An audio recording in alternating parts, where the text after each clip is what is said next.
who was the first woman that innumerable filmmakers, performers, and even Hollywood politicians acknowledged they were unable to resist. Elizabeth Taylor, the captivating violet-eyed, passionate woman. She was a symbol of sexual revolt in addition to being a great star due to her classic performance as Cleopatra.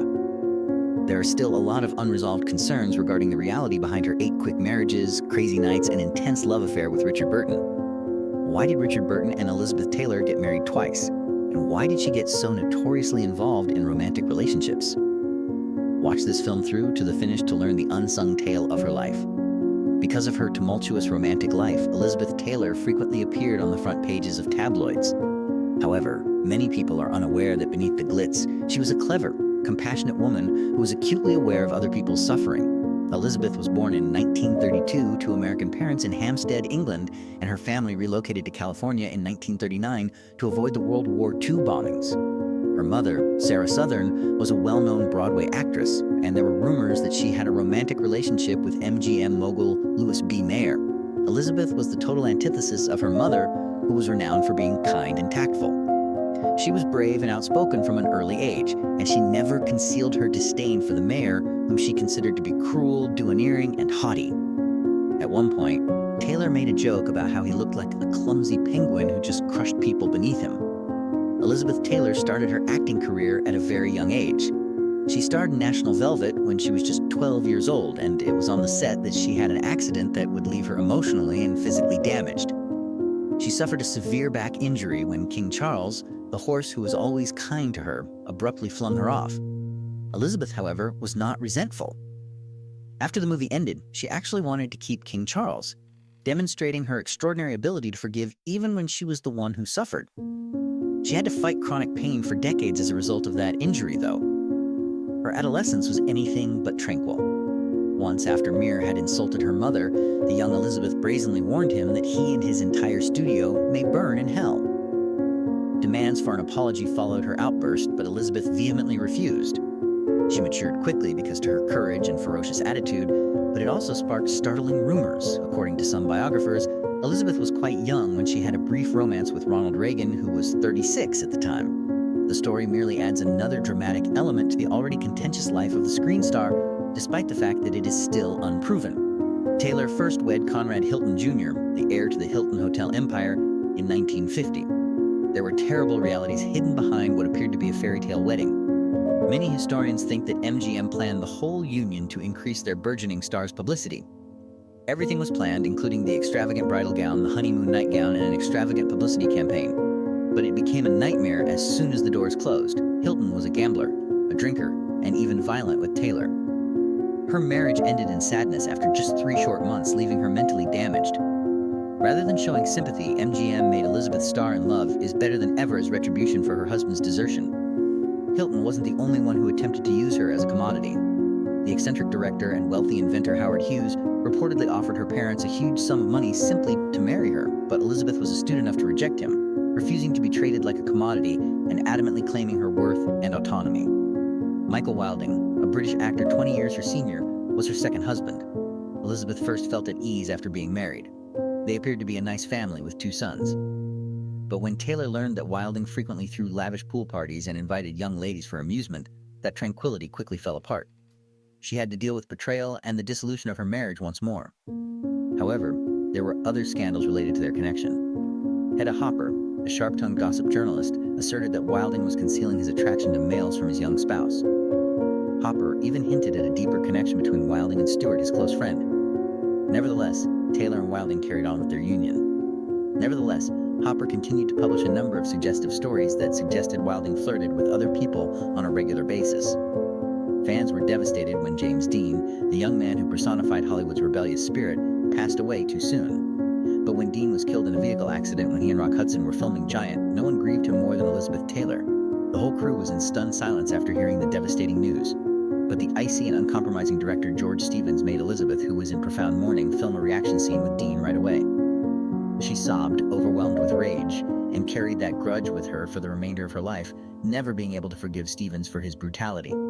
Soon later, a man who was very close to Taylor met a terrible end. One of her best friends and a sensitive leading man, Montgomery Clift, grudgingly went to a party at Taylor's house despite his illness. Cliff dozed off while driving home and collided with a tree. Elizabeth was horrified and hurried to the scene, holding him until the ambulance could arrive. Cliff lived, but the damage to his face was irreversible. He developed an addiction to painkillers, exhibited unpredictable conduct, and was eventually rejected by Hollywood. Others turned away, but Taylor did not waver. She even offered to give up a portion of her own pay in order to get studios to cast Cliff beside her. But destiny was harsh. Before a real comeback could occur, Cliff passed away at the age of 45. The losses continued to mount. Elizabeth, however, never gave up on finding happiness. Following her divorce from Michael Wilding, Elizabeth married producer Mike Todd for the third time in 1957. Todd was noisy, ostentatious, and a showman at heart, in contrast to Cliff's subdued romance. He organized some of the most extravagant events you've ever seen. He invited 18,000 people, rented out the whole Madison Square Garden for Elizabeth's birthday, and even had the celebration broadcast live on CBS. Todd believed that wealth, diamonds, and golden jewelry were essential components of love. Taylor was immediately branded as a gold digger by the media. However, their partnership wasn't simple in practice. Debbie Reynolds was shocked to see Taylor, Todd, and Reynolds get into a yelling altercation when they went out together. Reynolds defended her buddy, but Taylor dismissed her coldly, claiming that clashes like that weren't problems between her and Mike. They were merely foreplay. Liza Taylor, and Todd's daughter, was born that same year. At last, happiness appeared to be attainable. For the part of Maggie and Kat on a Hot Tin Roof, Elizabeth even defeated Marilyn Monroe, marking a significant turning point in her career. However, tragedy occurred right before filming started. On the first day she set foot on the site, Mike Todd perished in an aircraft accident. She was almost broken by the grief. She even started stuttering. Fortunately, her character's southern charm helped hide it on TV. The only marriage that did not result in divorce was Todd's with Taylor.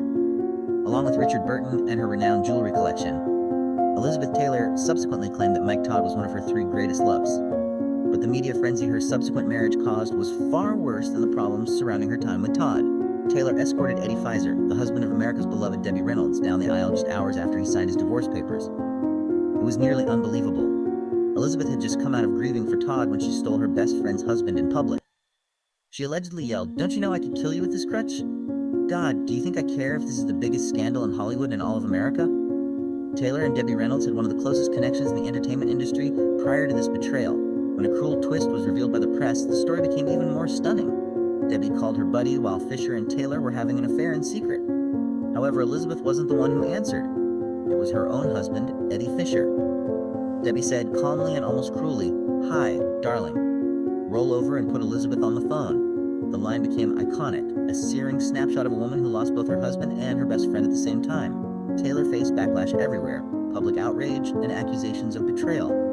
Following the enormous success of Cat on a Hot Tin Roof 1958, she even considered retiring and stepping away from the spotlight, but MGM wouldn't let it. After a heated standoff, the studio made her star in Butterfield 8, where she played a call girl opposite none other than Eddie Fisher. Elizabeth detested the role, barely spoke to the director during filming, and only did what was absolutely necessary. However, fate had other ideas, and the performance she detested ended up winning Taylor her first Oscar for Best Actress. Critics praised it, audiences were ecstatic, and Elizabeth remained brutally honest. The next significant turning point in Elizabeth Taylor's life occurred with Cleopatra in 1961, the most extravagant production in Hollywood history at the time, and Taylor became the first actress to ever earn a $1 million paycheck, a sum unheard of at the time. When asked about the record-breaking salary, she replied with a radiant smile, "If someone is dumb enough to pay me $1 million to make a movie, I'm certainly not dumb enough to turn it down." Not only did Cleopatra make Elizabeth richer, but it also drew her into a maelstrom of politics and love. For Elizabeth, it was both a personal victory and a covert act of retaliation against those who had previously rejected her. After Mike Todd's death in 1959, Taylor converted to Judaism and changed her name to Elishba Rachel. Although this was a very personal matter of faith, it unintentionally caused international controversy. The Egyptian government initially denied her entry because of her Jewish faith, nearly stopping production completely.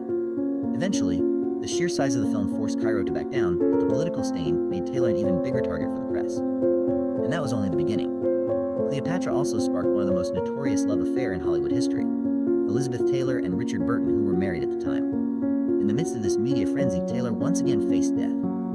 She contracted a severe case of pneumonia while filming, and when her assistant found her, her face had turned blue and her breathing was almost gone. Hollywood shuddered at reports that their queen had died on set. The press followed their every move, religious organizations denounced them, but Taylor and Burton didn't hide. They kissed on yachts, flaunted diamond rings in public, and defied global outrage with reckless passion. In her fevered delirium, Taylor later recalled a haunting image in which she claimed to have seen her late husband, Mike Todd, saying, "It's not your time yet, but when it is, I'll be waiting for you on the other side." Her condition was so bad that major news outlets prematurely reported her death. The scandalous chapter in Elizabeth Taylor's marital history came to an end in 1964 when she and Eddie Fisher officially divorced. What shocked many was that, in spite of everything, Taylor eventually reconciled with Debbie Reynolds, the very woman whose husband she had taken. They never regained their previous closeness, but they maintained mutual respect. With Pfizer, on the other hand, Taylor was firm, and the two never spoke again after the split. Elizabeth's career peaked 2 years later when she starred opposite Richard Burton in Who's Afraid of Virginia Woolf? 1960. The film explored mature themes, marital tension, and harsh language so intensely that it forced the MPA to overhaul the film rating system, resulting in the 18A category. This role not only solidified Taylor's artistic legacy, but also laid the groundwork for their turbulent love story, which became the ultimate symbol of love, both passionate and destructive. In 1976, Burton gave Taylor a stunning 69-carat diamond insured for just 30 days a year. However, after the marriage ended, Taylor sold the diamond to raise money for the construction of a hospital in Botswana, a move that shocked and greatly impressed the public. Burton also left behind detailed diaries that were published after his death, in which he made scathing remarks about Elizabeth Taylor herself, as well as harsh criticisms of co-stars and films he had worked on. For example, he wrote, "The worst things in my life happened in Rome." In reference to the chaos of filming Cleopatra, he occasionally said that Taylor was so inebriated that she was barely able to deliver her lines. However, beneath the harsh words was a deep, unwavering love that served as both his inspiration and his source of suffering. Following Burton, Elizabeth sought happiness once more in her seventh marriage, this time to American politician John Warner. But life in Washington, D.C., with its strict regulations and dull political promises, was never meant for her. She became more and more lonely and turned to alcohol and prescription drugs to fill the void. That marriage ended in 1982, leaving yet another emotional scar. But Taylor never gave up her desire to love,